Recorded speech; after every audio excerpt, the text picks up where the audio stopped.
Hello friends, welcome back to the new video. Today video title is guys how to off dial pad tone in oppo K10 phone. If you want to off guys this dial pad tone, so guys you can off it. In this video guys I will show you how to off this dial pad tone setting in oppo K10 5G phone. So guys let's see how to off. First of all, open your phone setting to off it. Then guys scroll it and guys come on sound and vibration setting.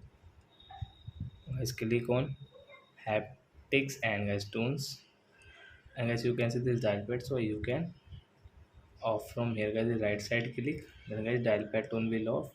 So and now you can see dial pad tone will not work in your phone. So I hope friends you have understood how to off dial pad tone in oppo K10 phone. So that's it guys, thanks for watching our video. Now we will meet the next video with the topic.